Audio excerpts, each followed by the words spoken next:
Ora, bom dia a todos. Venho aqui hoje trazer um vídeo sobre a Bitcoin e o ouro e vou começar aqui pelo um post que fiz aqui no blog. Aqui nos finais de 2021, quando tivemos o topo da Bitcoin e toda a gente pensava que a Bitcoin ia aos 100k, porque era o que se dizia na altura pelas redes sociais e por todo lado.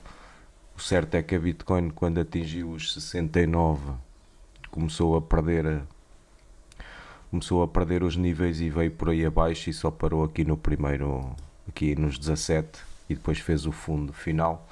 Contudo, quando olhamos para esta estrutura, vemos que não é um topo duplo, mas que houve aqui um topo e depois um low mais alto do que este aqui, depois fez o tal topo, um low mais alto do que este anterior, e depois tem aquele retracement só, e então perdeu os níveis todos e veio por aí abaixo. Isto foram 63%. Entretanto, eu estive aqui à procura se poderia encontrar uma maneira de perceber os topos de um bull market, e o que é que eu descobri? Eu descobri que se nós fizermos, e vou passar aqui para o TradingView, portanto, quando nós estamos a analisar uma continuação de uma tendência, nós precisamos de entender as regras da análise técnica, e nós o que temos aqui é um topo, depois forma um topo mais baixo, continua a subir, não é? Passou acima deste aqui e depois formou um fundo mais alto do que aquele e depois formou um topo mais alto do que o anterior, que é este. Portanto, é uma escada onde nós temos os topos aqui e ali, e acabamos por ter que fazer sempre topos mais altos do que os anteriores e fundos mais altos do que os anteriores. Eu penso que isto aqui é claro. Por norma, um duplo topo é uma estrutura de reversão. Nós já sabemos que havia aqui um head and shoulders, sendo que este era o ombro esquerdo, a cabeça e o ombro direito. Outro aqui, um ombro esquerdo, uma cabeça e um ombro direito. Mesmo que medíssemos aqui este FIB, estamos aqui a ver que foi rejeitado aqui nos 50% do movimento. Ainda por cima com um spinning top, que é uma vela da reversão. Mas o certo é que este movimento enganou muita gente, porque ao fazermos um topo novo e um fundo mais alto, partimos do princípio que a estrutura ia continuar. Entretanto, eu fui ver Bitcoin contra Euro para ver se havia alguma diferença, mas não, nós conseguimos perfeitamente ver que fez a mesma coisa. E depois fui a Bitcoin GBP, que é a Libra do Reino Unido, a mesma coisa, mas depois fui ver Bitcoin contra ouro.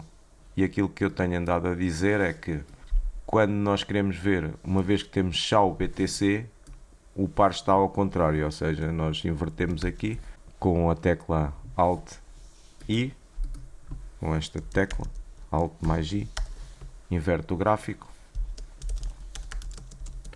ou melhor, inverte a escala, porque neste caso seria a Bitcoin contra o ouro. E quando nós olhamos para este gráfico, nós vemos muito parecido com o Bitcoin contra o dólar, que a Bitcoin face ao ouro fez um topo duplo, que eu meço os topos, eu meço os targets para os topos duplos desta forma.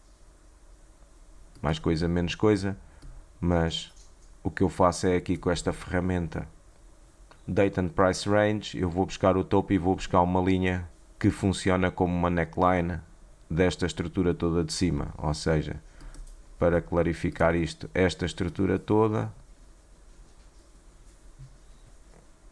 é uma estrutura horizontal, e como nós sabemos, as estruturas horizontais por norma são quebra da tendência, e neste caso foi o que aconteceu. Claro que isto agora é fácil porque temos lá os targets, não é? Mas de qualquer forma, se nós aplicarmos este conceito de dividir o gráfico em zonas, onde nós realmente, ao olharmos à primeira vez, nós pomos aqui uma zona nestas wicks, e eu vou fazer mais grosso para se perceber melhor, e os topos a mesma coisa e os fundos a mesma coisa. Eu penso que é uma das maneiras mais simples de entender um gráfico, é esta. Ou seja, nós temos zonas onde o preço tem determinados comportamentos. Se calhar aqui, se viermos a este topo anterior, temos uma zona que até tem ali um gapzito, e se nós visualizarmos as coisas assim é mais fácil. Nós temos uma ideia de onde é que o preço vai, principalmente sabemos que o preço vai reverter, e depois o que é que fazemos? Analisamos as estruturas, e eu vou passar aqui para outras velas que são as Heikin Ashi, porque é mais fácil se calhar de visualizarmos isto assim. Portanto, depois temos que analisar as estruturas e aquilo que o preço está a fazer para conseguirmos fazer setups. Portanto, a parte mais importante desta situação toda é realmente perceber que tivemos aqui um duplo topo e que tinha targets lá para baixo. Significa o quê?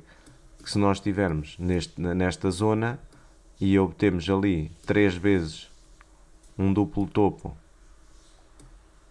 começamos a ter que ligar o sinal de emergência, porque como nós sabemos, este tipo de estruturas funciona para os dois lados, tanto funciona em baixo como um duplo fundo, como para cima como um duplo topo.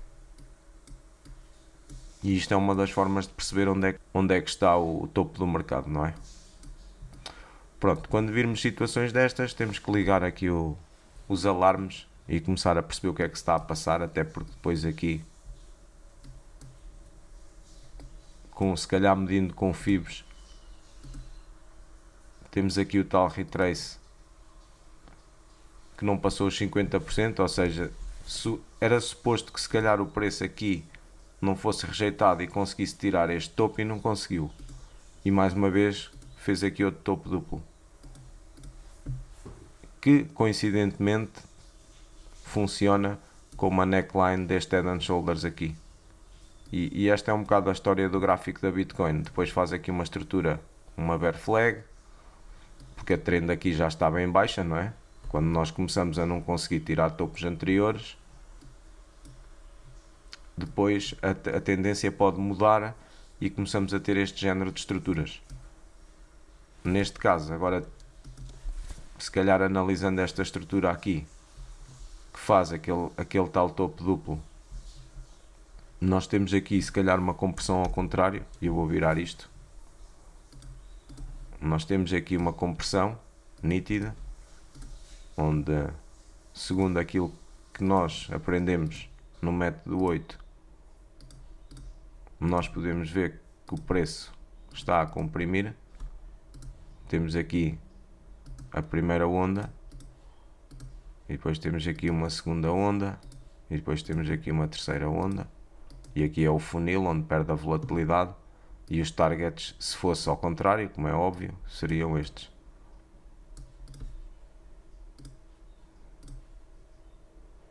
São quase iguais.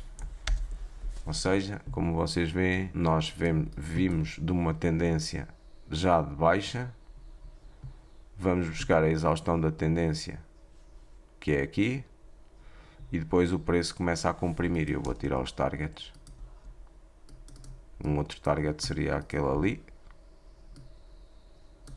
neste sítio. Mas como se pode ver, aconteceu exatamente o que estava aqui a propor. E depois faz aqui outra estrutura, que quando entramos lá dentro com certeza vai ter se calhar as mesmas propriedades. Estou a falar desta estrutura aqui, mais uma vez. Há aqui mais uma compressão e também é uma bear flag. Aqui é uma bear flag nítida, porque vem aqui a descida toda, a exaustão, e depois nem é bem, é uma pennant ou algo assim, é um triângulo ascendente, e por norma quando perde aqui se calhar no OBV, como isto está invertido, isto tinha que ser virado ao contrário. Exatamente, estamos aqui a ver o OBV a subir, portanto o movimento ia acontecer. Para não baralhar aqui muito com o OBV, depois tivemos mais uma estrutura, fez o target dela e depois voltamos a ter outra compressão. Mais uma vez uma compressão, e mais uma vez o target. Talvez isto, exatamente. E lá está, depois voltou a fazer outra compressão e voltou a descer. Neste momento, quando a Bitcoin chegou aqui face ao ouro, só necessitávamos de 0,027 BTC. Portanto, neste caso, precisávamos de 0,027 BTCs por cada onça e aqui íamos precisar de 4 vezes mais, 0,113 BTCs por cada onça. Queria dizer que o quê? Que a BTC teve aqui um topo face ao ouro e perdeu 314%. Ou seja, se sabemos que a BTC ia perder valorização face ao ouro, provavelmente, como ela costuma estar sempre em alta performance, como vemos aqui, isto é um gráfico a longo prazo de uma tendência de alta muito grande e muito forte, nós percebemos que ao perder contra o ouro vai também perder contra o dólar, porque por norma a Bitcoin anda mais que o ouro. Então, se ela tiver fraqueza face ao ouro, é um sinal que vai reverter ou que vai perder valor. E para então acabarmos aqui o nosso vídeo de hoje, não chega a fazer análise técnica só de um par ou só de uma moeda, não é? Bitcoin contra dólar, Bitcoin contra ouro ou Bitcoin contra o que seja, porque não funciona. Nós temos que fazer um backtest dos pares uns contra os outros. Uma das coisas que estou a aprender também e que tenho estado a trabalhar é precisamente isso, é procurar outro tipo de informação ou tentar complementar a informação de um par contra outros pares que são significativos. Neste caso o ouro é um metal e é muito significativo porque é o primeiro ativo de risco, se calhar é por excelência, não é? Uma reserva de valor, e a Bitcoin tem as mesmas propriedades, só que é uma reserva de valor digital e não é física, é intangível. Portanto, esse duplo topo, para acabar este vídeo, foi um duplo topo de textbook. A partir daí podemos ter uma clara noção se a estrutura não está a ir bem contra ouro. Se calhar é a altura de começarmos a ver se há sinais no par do dólar e nos outros pares. E pronto, despeço-me de vocês. Estava aqui a dizer que o conteúdo ia ser brevemente incluído, é um conteúdo em constante atualização. Vou depois fazer um vídeo sobre Elliott Waves a analisar todo o ciclo da Bitcoin. Fiquem bem e até logo.